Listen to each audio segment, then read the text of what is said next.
Welcome back to another episode of A Time to Think, where we have increased festivity on our Merriment, set. in fact. Merriment, yeah. I have a little mug that says M. Most days that means Midwestern Baptist Theological Seminary, but today it means Merry Christmas. That is correct. Or We also something. have a dinosaur. You ruined we were supposed to see if anyone viewed and saw the dinosaur. I don't know they can see that closely, Josh. Okay, well- So I want to highlight the contribution of two gentlemen who are serving behind the scenes as the engineers of this project. They felt that an homage to John Hammond in Jurassic Park was in order. So, Yeah, Gus and Haddon with us again. Appreciate their work here on A Time to Think. Time to Think, if you're listening and you're thinking, what are they talking about? I'm wearing Christmas socks. Chris is dressed normally. We have some decorations, and I've got a Santa Claus tie. So there's a little bit of, at least on the left-hand side of stage left, there's a little bit of change. Yeah. All of the merriment for Chris is in his heart, That's correct. where we can't see it. Yeah. And the Christmas tree that's in my garage right now. In your garage. Yeah, I have not put it up yet. It's sitting in a bucket of water in my December garage 12th. next to my van right now. I know. Yeah. Wow, you are a procrastinator. Hey, it's usually like December 23rd. I feel like so usually you get stuff done quickly. But the tree thing, I've got my issues with Christmas decorations. ooh, I can't Maybe wait. we'll get to that. Yeah, Maybe we we'll will. get to that, yeah. So we're doing a 4-part series on the holidays, really, here on A Time to Think. A Time to Think is a place where we seek to devote time to thoughtfully engaging with important issues in culture and the church.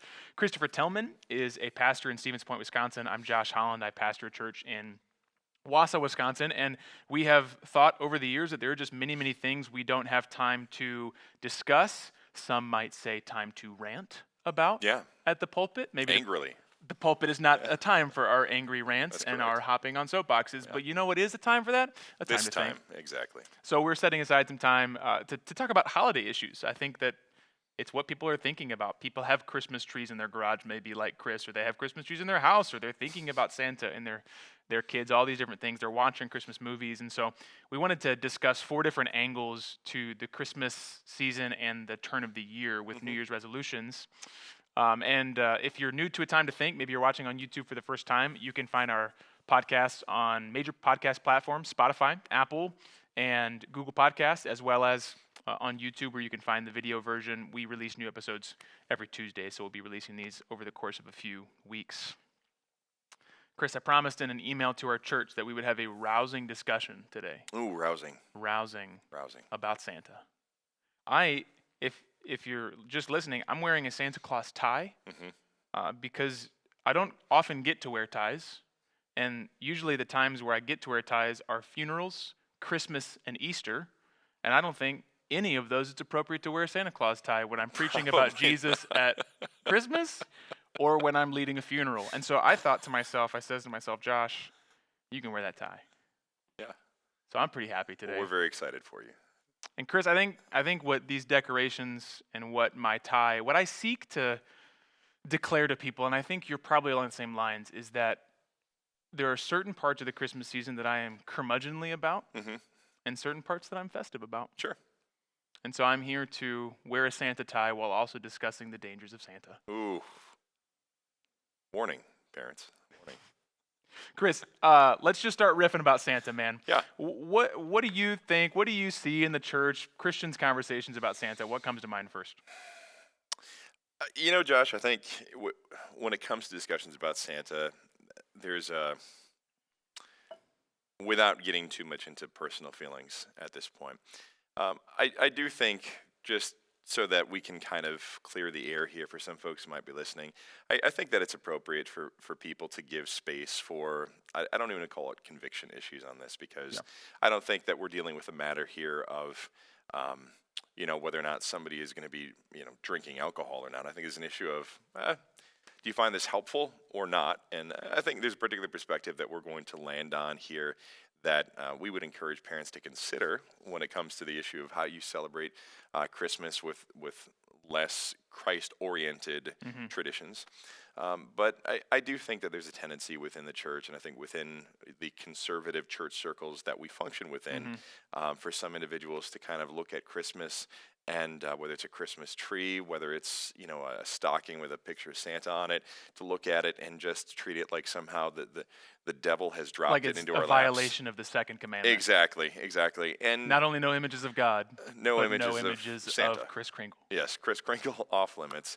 And so I think it's important for us to just kind of set that tone right here at the outset that um, whatever we may discuss here regarding the appropriateness of Santa traditions, that kind of a thing, we have no desire to enter into that universe where Chris, we there may. you go being helpful. I know. There you go, starting off with a helpful tone. Yeah. You mentioned right before we recorded, you've been watching the new Tim Allen Santa Claus series. Yeah.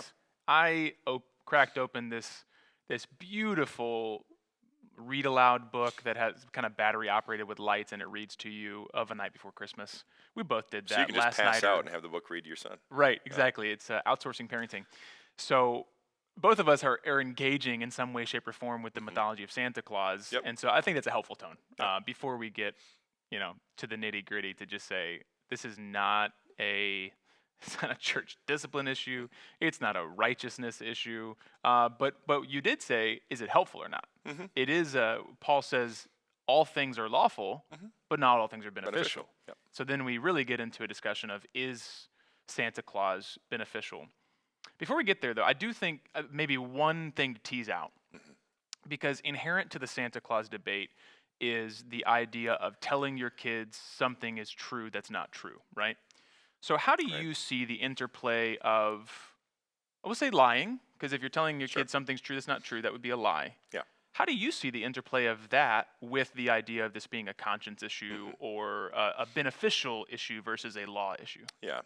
I think for me growing up, and even to this day, so my parents with my kids, something that they'll do, so they live in a different city than we do across the state, and so they'll sign when our kids will lose a tooth. So we're going to kind of change traditions a little bit. When my kids will lose a tooth, they'll send something in the mail, and this happened to my 6-year-old. Dwayne "The Rock" Johnson. Yeah, Dwayne. Yeah, exactly. So my 6-year-old the other day, she had lost a tooth, and she got this thing in the mail from my parents, and it was signed the Appleton Tooth Fairy. Okay. All right, for where my parents live. Now, my parents have no desire to communicate the truthfulness of the Tooth Fairy, but I think there's a playfulness attached to this in the tradition. And so when it comes to like what we're communicating to kids, I do think that there's a space for parents to kind of playfully, address this idea. Just like, for me growing up, I think there was a part of me that wanted to believe in Santa Claus just because it was kind of a mythical, magical kind of a thing. But at the same time, I clawed through my parents' closet. I mean, I remember how it smelled. I remember how it looked to claw through my parents' closet and find the gifts that I knew were going to be wrapped up and tagged to Chris from Santa. So I knew that. To Chris from Chris. Yeah. Yeah. So as I process through this stuff, my experience with it, and I know so that for you, there's not only outright lie and tell your kid Santa, or outright truth and say there's an engagement with, would you call it mythology? You call it tradition. Yeah, and I think even think about office parties and Secret Santa. I mean, is it really like, are we saying Santa is actually giving you this the iPod, right in the office? So Santa's Santa's not doing this. So I think if parents communicate to their children in a certain way regarding this, they could take, this is from, Dwayne "The Rock" Johnson, and if there's some type of mythology who played the attached Tooth to Fairy, it, that's where that joke's coming from. yes, and there would be some element of playfulness attached to Okay. it. But I do think that generally speaking, there is a sort of umbrage that's taken when it comes to parents who want to preserve this idea Santa is real. Until the kids basically find out, like, oh, by the way, he's not real, and then they melt down because. Define umbrage for us simpletons that don't know what it means. Yeah, so there's a great offense that basically is taken by some parents who will say, like, how dare you tell me, and how dare you encourage my children to understand that this is not true, because I want it to be true for them. And that sounds as kind of a red flag in our minds, because the culture in which we live, like, true for you, true for you, true for you, and so we want to be truthful people. But it's been going around for however long people have been celebrating Santa within our culture. Go back to Miracle on 34th Street. Fantastic movie. Yeah. So those are my initial thoughts Okay. on the matter. Yeah. So you're just to recap, you're saying there's an arena in which there's a playful. Would you say that playful engagement with tradition, the child knows is untrue to a certain extent, just like Right. Secret Santa is not actually Santa? Yeah. How do you envision that? Yeah. I would say so. In our family, we have never celebrated Santa Claus. So for me and my wife and our kids, we have never once communicated to our children anything to the effect of this present is from Santa. And quite frankly, on one level, I find Santa somewhat offensive when it comes to like how we decorate for Christmas because, like for us, on the top of our tree, we've always had a cross. You know, going back because we want to remember like the real tree of significance at Christmas time Right. is pointing forward to a cross. So our families always try to maintain an explicitly Christ-centered approach toward it. But when it comes So to the offensive Santa is not really about Santa. In this scenario, yes, Santa on the tree is not really anything inherent in Santa. It would be the same offense if it was a bunny on the tree, because the yeah, offense is what's replacing right. the true significance. Yeah, because on our Christmas tree you'll find ornaments that like little penguins, cute little penguins skating around, or deer or puppies. Those things are all over our tree. Well, will be all over a tree once it gets out of my garage. So they'll be all over the tree. Do I think that by putting a penguin up that somehow I'm violating the second commandment? No, that's not the case. And I don't think that we're communicating worship. So I think how parents address this issue of Santa Claus, it has everything to do, like, can we talk about Santa? Can our kids not be those kids when they interact with certain people saying, guess what? Santa's not only not real, but you're probably worshiping the devil if you even look at a Santa picture. And so, we want to avoid those types of things. And so as Santa is talked about, as Santa is brought up at Christmas time, it just needs to be done with a certain degree of sobriety because Santa is a real historic figure. If you go back to St. Nicholas, real figure, and we can honor and celebrate the tradition that kind of came with him. But I think we really need to be mindful that what we're communicating to children when it comes to Santa is that this is not a degree of truthfulness we're going to attach to this, that we would attach to Jesus is real. Jesus died for the sins of his people. He rose again on the third day. I mean, Right. completely different level of what we would There call needs to be a truthfulness. clarity. So one thing where your Christmas tree illustration is helpful is you can picture someone removing the cross from the top of the tree and replacing it with insert any other symbol, and you can see that if we're doing that in principle with any symbol of the holidays, Yeah. whether that's the gifts themselves, the decorations, might even go so far as to say the family gathering. If the family gathering of Christmas becomes more important than the manger and the cross. Yeah, Christmas is all about family, right? I mean, how many times are we going to hear that? So we're going to dive into some of those other things, trees, gifts, lights, family, in our next episode, talking about the other symbols of Christmas. But where I think you've started us helpfully, Chris, is saying that in essence, there might be a place on your tree for Santa, but it's not the top of the tree. Yep. And I think maybe a helpful distinction there would be trying to divide in our minds what is maybe the culture of December, which we call Christmas sometimes. Yeah. So for instance, let me flesh that all the way out. The culture of December, which we call Christmas sometimes, versus the culture of Christ's coming. Yes. And those are two different things. For instance, people will say, I'm listening to Christmas music. And you might say, well, are you listening to Hark the Herald Angels Sing, or are you listening to Mommy is Kissing Santa Claus?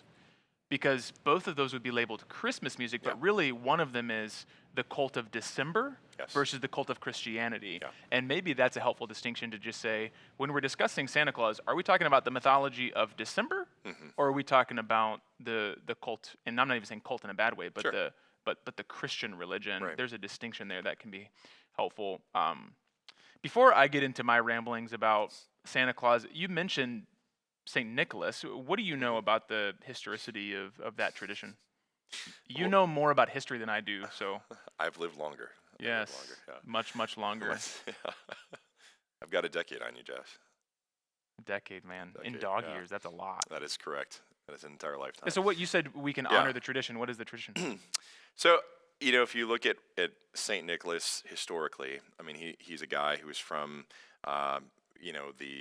the Eastern Mediterranean region, and he, trying to think the right term for it.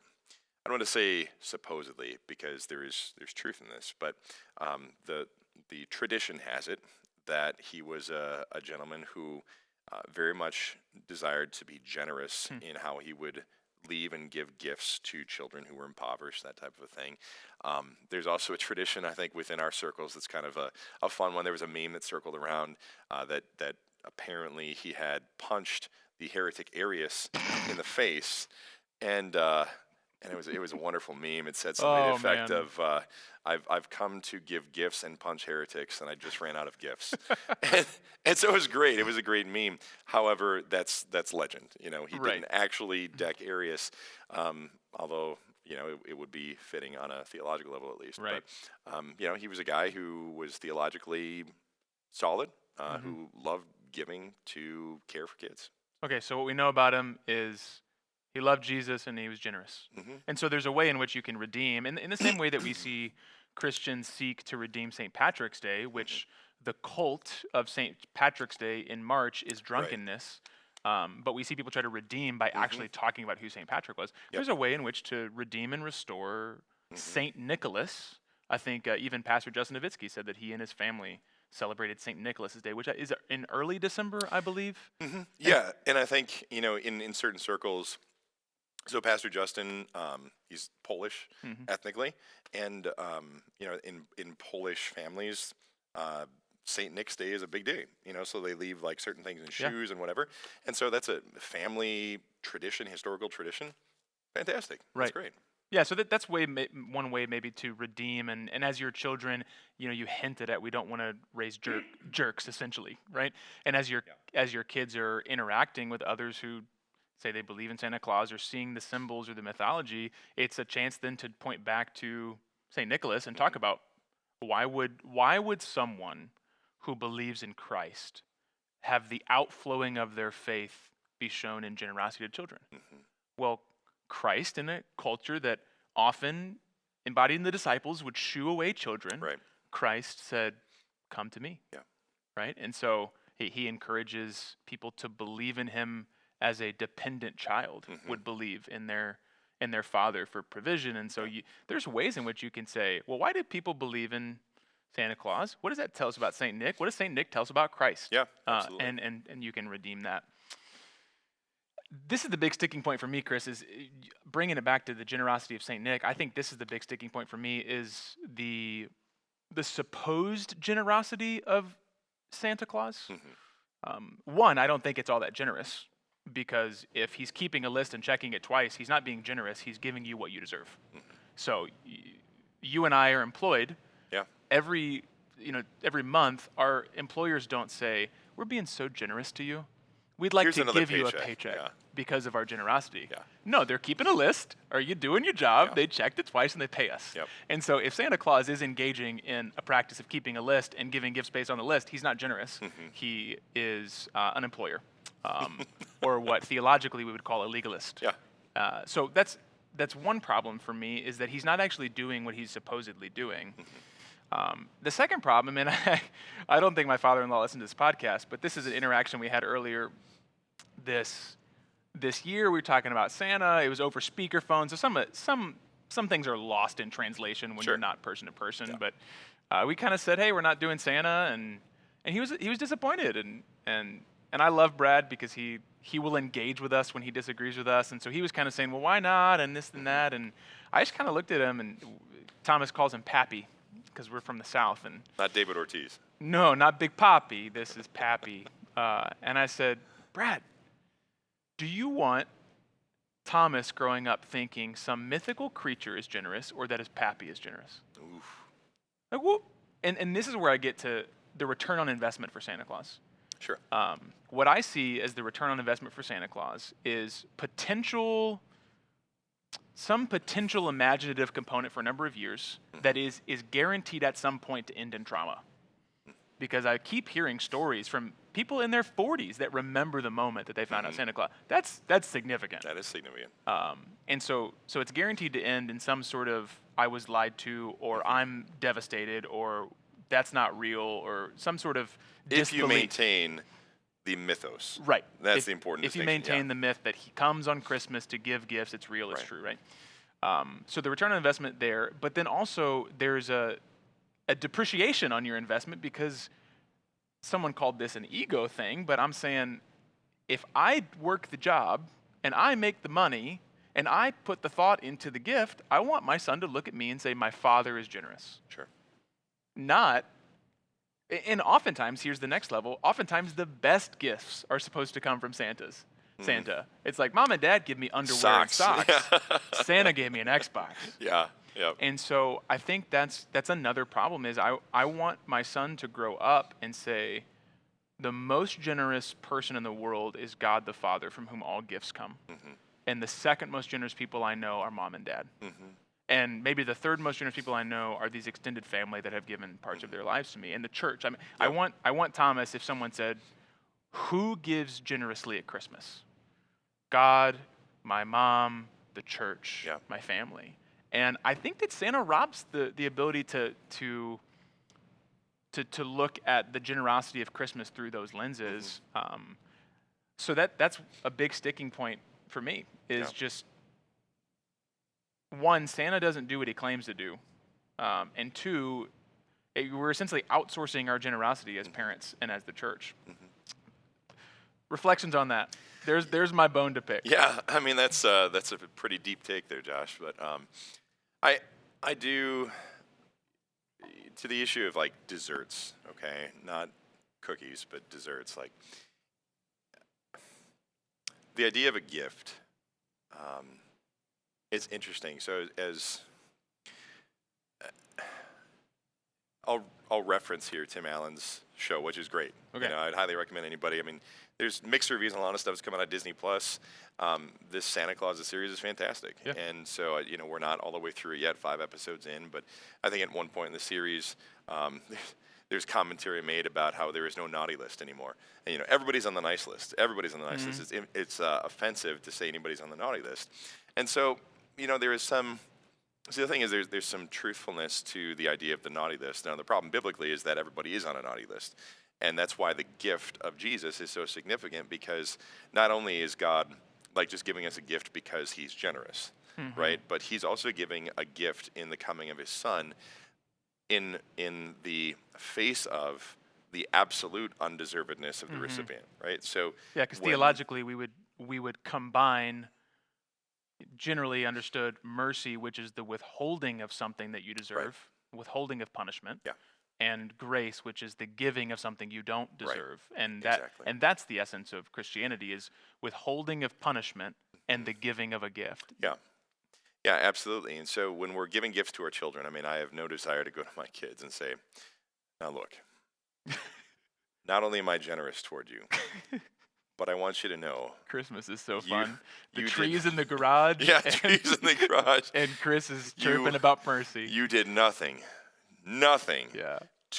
to bring your way, to will your way into this family.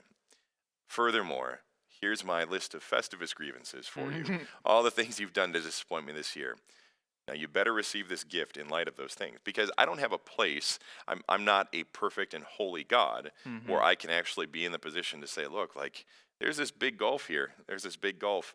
And so the generosity and the giving of Jesus is highlighted because of the fact that there is this gulf that exists between sinful human beings and a holy God. But when it comes to like giving the gift, I think it's important for us to at least communicate as parents the component of generosity that, you know, we're giving this to you, and we're not going to highlight the fact that, you know, our children are sinful human beings by nature, just as we are, but to communicate to them that there is an important aspect of gift giving where you're not considering the merits of the other person who's getting it. I mean, like I don't distribute my gifts to my kids on the basis of who did I like more this year. Right. You know, and so if they are getting the idea that somehow they can, like, if you're getting an allowance, you're getting an allowance because you did your chores. Right. With Santa, if we're saying, okay, well, you did your chores this year, well, you can pretty much guarantee the Xbox If not, then you might get a Nerf gun, Mm-hmm. and if you didn't do any chores, then you're going to get a pair of socks. So then here's an interesting question, because all of my thoughts are going to the theological ramifications Sure. of the teaching of Santa Claus, right? So one of them would be the teaching of Santa Claus is if you are good, you get gifts. If you're bad, you get coal. Hmm. Now, I don't know of any parent that's ever given coal, No, but I maybe we know could try that this year. but I know a lot of parents who have kids that have disobeyed them that year. Yeah. So then, Chris, what are we teaching kids with the mythology of if you're good, you get gifts. If you're bad, you get coal. Well, doggone it, I get gifts every year. Yeah. I must be coming out on top. Right. Because no one ever gets coal. Now, I totally agree. Don't hear me wrong. Totally agree. We shouldn't be dropping coal once every 5 years to show you that you got problems. Right. But I do think we can subtly be teaching people potentially that when God says that all have sinned and fall short of the glory of God, but the gift of Christ is a free gift of grace, that we might actually misunderstand the necessity of that free gift of grace if we've been taught our entire lives that, yeah, there's a naughty and nice list, and yeah, the naughty list gets coal, but I've never gotten coal. Right.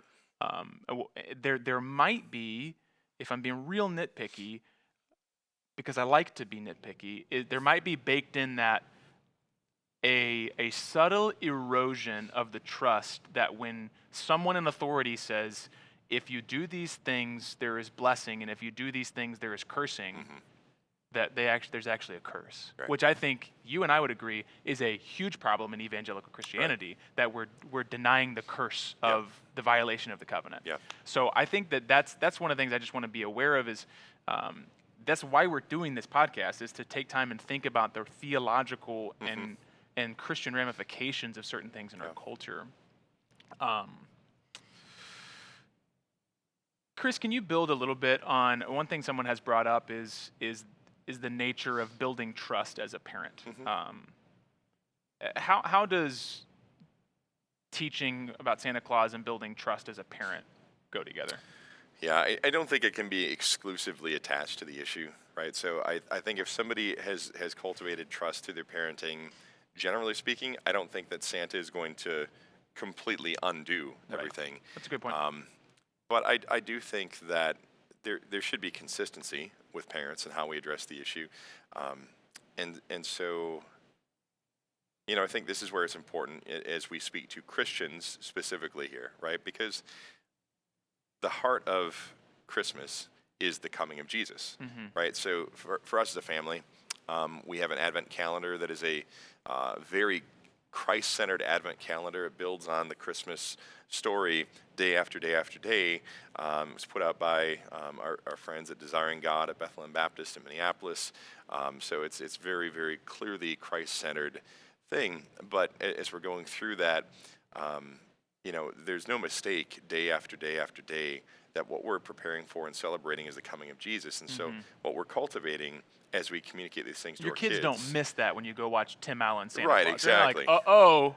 Yeah, there's conflicting reports You here, know, right? What is Christmas really about? This 30 minutes of what you termed earlier as kind of a playful engagement with tradition, this 30 minutes of playful engagement with tradition has not usurped the fact that day in and day out, week in and week out, we're saying Advent, Christmas is about the coming of Jesus. Exactly. That's a good exactly. So there have been no, our kids are not under any sort of suspicion that maybe mom and dad are being truthful about something and not truthful about something else. And so speaking to Christian parents, like it should be something we're very clear about, that like we do prize truth, above everything else. If truth is true, then it's what matters most, right? So that should be something that any Christian parent in any sphere of life, whether it's telling the truth about sin and owning up to and being responsible for your own personal sin, whether it's telling the truth about, like your schoolwork, whether it's being clear and true about what is true in the world, these are important things. And so we certainly don't want to communicate that you can have an area of life where you can just be dishonest. And so let me pick on that a little bit. Not pick on, a play off of, I guess. Because this is something, once again, Pastor Justin and I were talking about this. He gave us a lot of good food for thought here. And he wondered how... So we've talked just a few moments ago that we don't want our kids to be jerks, right? Right. We don't want our kids to be walking around saying, like, finding people to say, the well actually people. Yeah, we don't want them to be little Oscars from The Office. But also, I think Pastor Justin helpfully pointed out we don't want them to go into public knowing something's true, but being afraid to say that it's Yep. true because it might offend somebody. Yep. And you might think this is a wild term, but I thought this was fascinating. He said that the same principle often applies when we talk about gender and sexuality. That we want our kids and our homes and in our churches to know something's true, but we don't want them to say it elsewhere because it might hurt someone. Yep. It might offend someone. Yep. And I thought, whoa, that is a huge implication of knowing something is true privately, but not wanting to say it publicly. How do we teach our kids to be willing to, particularly in regards to Santa, to be willing to say, oh, this is actually, I don't believe that is true, without sending them out as heat-seeking missiles looking for people to offend? Right. Yeah, I mean, I think there are degrees of significance, obviously, with this issue. Gender and sexuality has tremendous implications for a person's life, Agreed. right? And so the Santa issue, well, we may have, friends who have had traumatic experiences finding out, oops, Santa's not real. I don't think it's on Agreed. the And same I'm level. not trying to equate Sure, them yeah. as much as draw a parallel. Yeah, there's that, a parallel. Maybe on a scale, the Santa thing is a 2 or a 3, and the gender thing is a 10. Right, But there's exactly. a principle that draws through both. I think it's the same principle as what we would call the little white lie. Where people think, okay, well, if it doesn't really hurt, it doesn't really hurt somebody, then I think we can just kind of play along with it. And so there's nothing about that I think is helpful on any level. And it may sound like, we've got a whole batch of people in our church that we're preparing to just be absolute jerks to other people. But that's not the point. The point Merry is to Christmas. say, yeah, Merry Christmas, you filthy animal. animals. There we Yeah. go. Might be the first time we've ever been in sync on a reference. I'm so happy that's for wonderful. us. Oh, that's very good Merry for us. Christmas. Yeah. So I think as it pertains to being truthful and being honest with people, anytime that we're going to speak the truth to people, even if it's something that may not be as terribly impactful as an issue of like gender and sexuality, you're talking to somebody who is under this illusion that somehow they are a different gender. We always want to be caring for other people. So when it comes to how kids, like when I would talk to my kids, I mean, my kids have never believed that Santa, apart from Saint Nick, the original Nicholas of Smyrna, is real. Like when our kids, and kids are wont to do this, but like if they'll go and say, you know what, Santa, your gifts, That's called not say, instigation. yeah, it really is. Yeah. It really is. It's instigation. And so what we've tried to encourage our kids to say, look, like most people, even who quote believe in Santa, most kids who quote believe in Santa understand that it's a wishful thought. Right. It's wishful thinking. And so as we're caring for people, even in that very small way, I want them to understand as they're growing up, you don't simply go to somebody with truth and browbeat them with truth. Amen. You go to somebody with truth and you communicate it perhaps in a way that helps them see that, this may not be helpful, and again, there's huge I mean, the Apostle gap. Paul says knowledge puffs up, but love builds up. Yeah. Now we have to dig into a little bit of what knowledge means scripturally, because it means more than just information. I mean, Jesus says, "This is eternal life, that you may know me, the Father." Right. So there's a depth of knowledge that has to do with intimacy and all these things. But Paul is clear that there is a way in which just having knowledge makes you arrogant. But love, which is not void of knowledge, love uses that knowledge to then go and build. And so, teaching kids that just like the gender sexuality issue, truth needs to be spoken through the filter of love, and that's not a soft cultural way to say we never offend anyone. Yeah. But it is to say that truth is not meant to be spoken ungently or hatefully or intended to harm. Yeah. And that's what we find in Christ, is that Christ speaks truth and love to us. He sends his Holy Spirit to convict us of sin and righteousness and judgment for the purpose of showing us his mercy and grace and bringing us to saving faith in him. So there's truth spoken, but it is through the lens of love and mercy. Yeah, I'd equate it, in fact, to for us as pastors when we do funerals. Okay, I mean, and we'll be contacted at times from somebody who would say, "Hey, can you do this funeral for a family member?" And you find out that this family member was not a follower of Christ. This is somebody who did not trust in Jesus for their righteousness, for their salvation.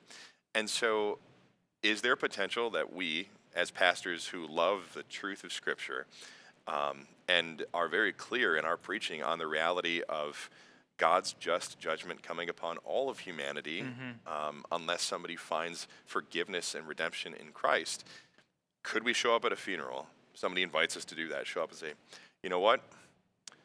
It's clear to me. Joe burning in hell right now. Guess what? You'll be burning in hell too if you're like Joe. Right? So that's not the way that I would ever approach that. In fact, when I've done funerals, you know, what I try to keep in mind is the fact that I'm not preaching to a dead body. He's gone. Right? That there's nothing I can do. You know, we're not Roman Catholics where we believe that somehow there's this waiting room that we can kind of pray somebody out of. The Bible is clear. It says that it is appointed for man to die once and then comes judgment. I mean, that's the reality. So this is truth. But what I'm serving is I'm serving the people who are there. And my job as a pastor is not ultimately to bring a sense of false comfort to people and to say, you know what, so-and-so, he's drinking beer with his buddies right now, and every hunting season he's looking down and helping us find that perfect buck. Right? That's what a lot of people will say at a funeral. And what is the job of a pastor at a funeral? At least a genuine Christian pastor is to show up at a funeral and say, here's the truth of the matter. All of us will be in a casket like this one day. All of us will find ourselves before the judgment seat of Christ. And there is an eternal comfort. I mean, just as what Heidelberg Catechism says, what is our only comfort in life and death? Here's comfort in life and death to be held out to people, is to be found as belonging to Jesus Christ. Right. Your only hope in life and death is found in Jesus. And so that's what we get to hold out to people. So when a kid might interact with another kid about Christmas, the point is to go and be, guess what? Santa's not real, and you're a loser and an idiot, and your parents are liars. I mean, that's not what we want our kids to communicate, is to say, can I talk with you about the real reason that Christmas is so important and so special? Let me talk to you about what our church is preaching through right now. I mean, for us, or even just to talk to our kids and say, if someone is excited about insert these many things that we're going to talk about in our next episode, the gifts, the trees, the lights, the family, tell them what you're excited about. I'm excited that Christ is born so that we can have peace on earth.